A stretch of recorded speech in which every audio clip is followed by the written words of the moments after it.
नमस्कार, मैं हूं आपके साथ प्रिया सिंह सोमवंशी। हिमाचल में आज वोटिंग चल रही है और हिमाचल के बाद अब गुजरात की बारी है। गुजरात में चुनावी घमासान तेज होने वाला है।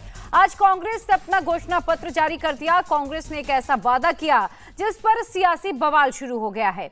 अपने घोषणा पत्र में कांग्रेस ने कहा कि अगर सत्ता में आए तो नरेंद्र मोदी स्टेडियम का नाम बदलकर सरदार पटेल स्टेडियम कर देंगे और इस पर अब बीजेपी ने पलटवार किया है। बीजेपी प्रवक्ता सुधांशु त्रिवेदी ने कहा कि कांग्रेस को सरदार पटेल का नाम लेने का कोई हक नहीं है।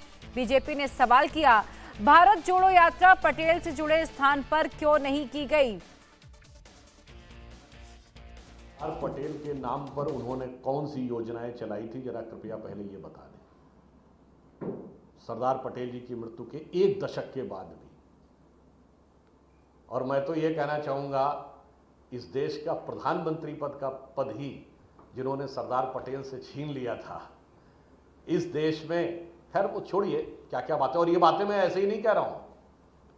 सरदार साहब के खुद के पत्रों में, उनके जो निजी सचिव थे एवी शंकर, जो आईसीएस ऑफिसर थे, उनके पत्रों में पढ़ लें, नेहरू जी के निजी सचिव एमओ मथाई के पत्रों में पढ़ लें, दूध का दूध पानी का पानी हो जाएगा। तो मुझे लगता है आज की डेट में सरदार पटेल जी के बारे में कुछ भी कहने का नैतिक आधार कम से कम कांग्रेस पार्टी को नहीं। कांग्रेस पार्टी कह रही है कि सरदार पटेल के गांव के लोग नाराज हैं क्योंकि नरेंद्र मोदी स्टेडियम नाम रखा गया है। कांग्रेस की तथाकथित भारत जोड़ो यात्रा न गांधी के धाम पहुंच रही है, न सरदार पटेल के स्थान पे जा रही है। पूछिए क्यों? न सुभाष चंद्र बोस के स्थान को टच कर रही है, और तो और छोड़ दीजिए, इंदिरा गांधी के स्थान को, नेहरू के स्थान को, राजीव गांधी के स्थान को भी नहीं टच कर रही है। तब आप बताइए उनकी बात को कितनी गंभीरता से लिया जाए। और जहां तक हमारी बात है, हमने सरदार पटेल जी का स्थान मोदी जी ने विश्व की सबसे बड़ी मूर्ति के रूप में स्थापित करके उस ऊंचाई तक पहुंचाया है कि जिसे अगर अन्यथा ना कहा जाए तो मूर्तियों की दृष्टि से संपूर्ण विश्व के आकाश में सर्वोच्च स्थान पर उन्होंने सरदार साहब के सम्मान को स्थापित करने का काम किया। तो आज गुजरात में राजस्थान के मुख्यमंत्री अशोक गहलोत ने एक प्रेस कॉन्फ्रेंस की, कांग्रेस का घोषणा पत्र जारी किया। खुद गहलोत ने भी नरेंद्र मोदी स्टेडियम पर कई सवाल उठाए हैं और कांग्रेस ने अपनी मैनिफेस्टो में जो भारी भरकम वादे किए उसमें विवाद ज्यादा नजर आया। पता ही आप सरदार पटेल के नाम का स्टेडियम बन गया। स्टेडियम बनने के बाद में आप कैसे वापस उसका नाम बदल सकते हो नरेंद्र मोदी जी के नाम का? अरे नरेंद्र मोदी देश के प्रधानमंत्री है, इससे बड़ा स्टेडियम बन सकता था। अगर प्रधानमंत्री के नाम का स्टेडियम बना, हमें ऑब्जेक्शन नहीं है। आप सरदार पटेल के स्टेडियम रखते, जरूर थोड़ी वो गुजरात में बने। प्रधानमंत्री के नाम का स्टेडियम गुजरात के अलावा भी कहीं बन सकता था नरेंद्र मोदी के नाम का, वो उससे बड़ा होता है, इससे कोई एतराज नहीं होता। एक नामांकन होने के बाद में कैसे आप बदल सकते हो?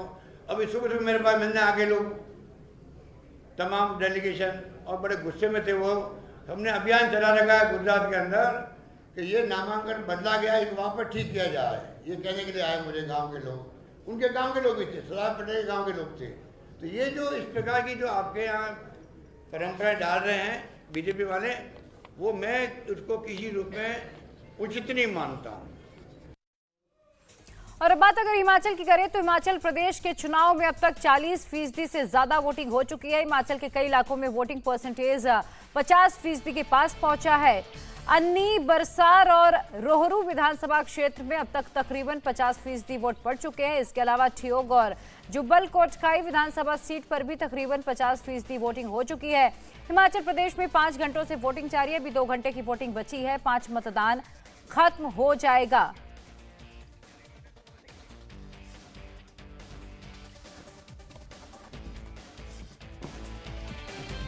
तो देखिए, आपको बता दें कि हिमाचल प्रदेश में विधानसभा चुनाव के लिए आज वोट डाले जा रहे हैं। सुबह 8 बजे से वोटिंग शुरू हो गई है, जो कि शाम 5 बजे तक चलेगी। इसके अलावा आपको बता दें कि तमाम वीवीआईपीज ने आज अपना वोट कास्ट किया है। प्रदेश की 68 सीटों पर एक ही चरण में चुनाव हो रहे हैं। 412 प्रत्याशी इस वक्त मैदान में हैं।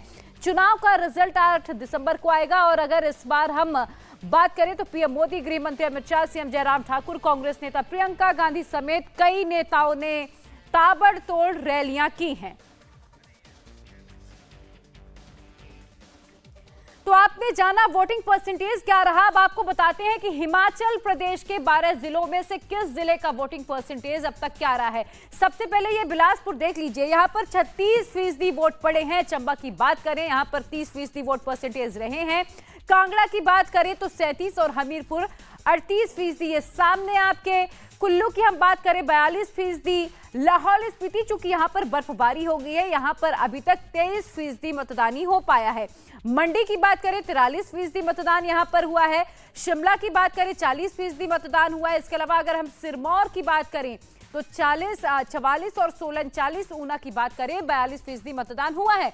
इस वक्त आप ये पूरी टैली देख रहे हैं कि कहां पर कितना वोटिंग परसेंटेज रहा। अगर हम पिछले साल की बात करें तो हिमाचल में 75% वोटिंग हुई थी। अगर हम पिछले चुनावों की बात करें, और इस बार ये रिकॉर्ड हो सकता है कि शाम को 5 बजे तक टूट भी जाए। हिमाचल प्रदेश में आज राज्य के सभी दिग्गज नेताओं ने अपना वोट डाला, अपनी अपनी पार्टी सरकार बनने का दावा भी किया। बीजेपी अध्यक्ष जेपी नड्डा ने बिलासपुर में मतदान किया। मुख्यमंत्री जयराम ठाकुर ने मंडी जिले के सिराज में अपना वोट कास्ट किया है। इसके अलावा बात करें तो पूर्व मुख्यमंत्री प्रेम कुमार धूमल और उनके बेटे केंद्रीय मंत्री अनुराग ठाकुर ने हमीरपुर के समीरपुर में मतदान किया। वहीं पूर्व सीएम वीरभद्र सिंह की अगर हम बात करें तो अपनी पत्नी के साथ पहुंचे थे। उनके बेटे विक्रमादित्य ने शिमला में अपना वोट डाला है। इधर बीजेपी और कांग्रेस दोनों जीत के दावे कर रहे हैं, लेकिन वोटर के मन में क्या है? रिवाज बदलेगा या सरकार बदलेगी? शिमला से पंकज भार्गव की आप ये वोट रिपोर्ट देखिए।